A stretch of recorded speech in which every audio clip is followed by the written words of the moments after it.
Jack the Ripper. The name alone evokes chills and conjures images of fog-laden streets, shadowy figures, and brutal murders.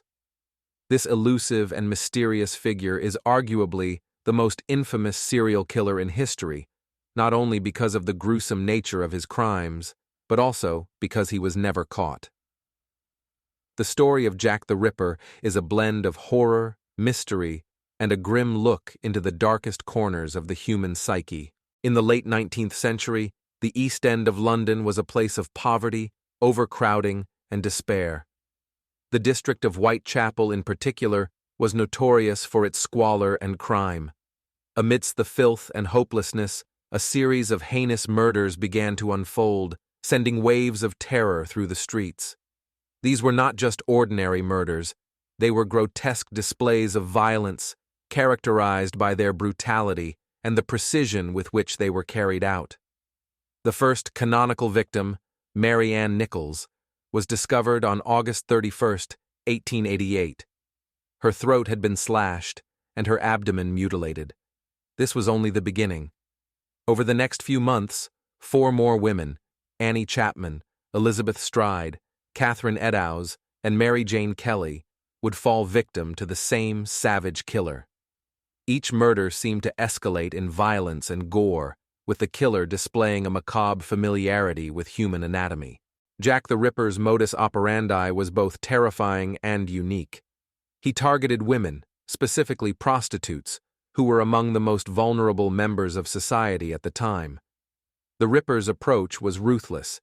He would typically slash the victim's throat, ensuring quick death or incapacitation, and then proceed to mutilate the body. In several cases, he removed internal organs with a skill that suggested a certain level of anatomical knowledge, possibly pointing to a background in surgery or butchery. What made Jack the Ripper particularly chilling was his ability to vanish without a trace. Despite being surrounded by the labyrinthine alleys and densely populated areas of Whitechapel, he seemed to melt into the night after each murder, leaving behind no clues other than the mutilated bodies of his victims. The name Jack the Ripper itself comes from a series of taunting letters sent to the police and local newspapers. These letters, written in blood-red ink, claimed responsibility for the murders and mocked the authorities for their inability to catch him. The most infamous of these, the Dear Boss letter, ended with a signature that would become legendary. Yours truly, Jack the Ripper.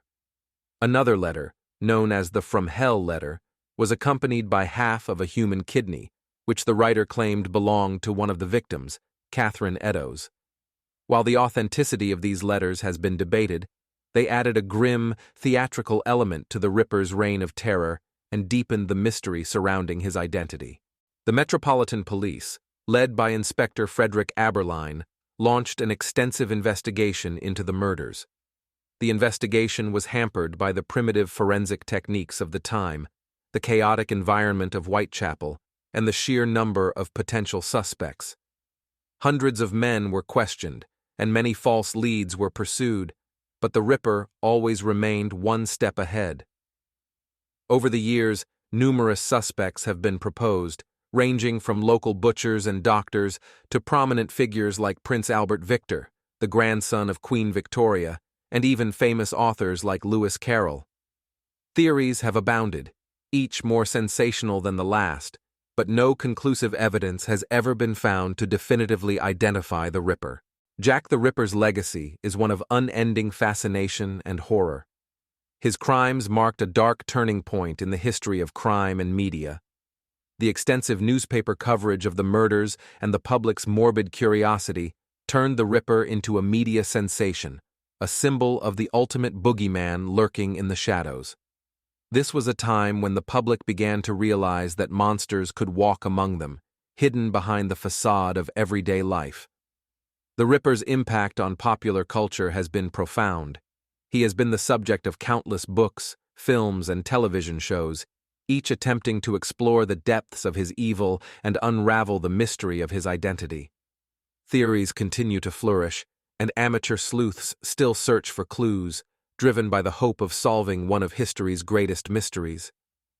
Modern criminology and psychology have attempted to profile Jack the Ripper, painting a picture of a highly intelligent but deeply disturbed individual. The nature of the killings suggests a person with a profound hatred of women, possibly stemming from personal trauma or psychosexual issues.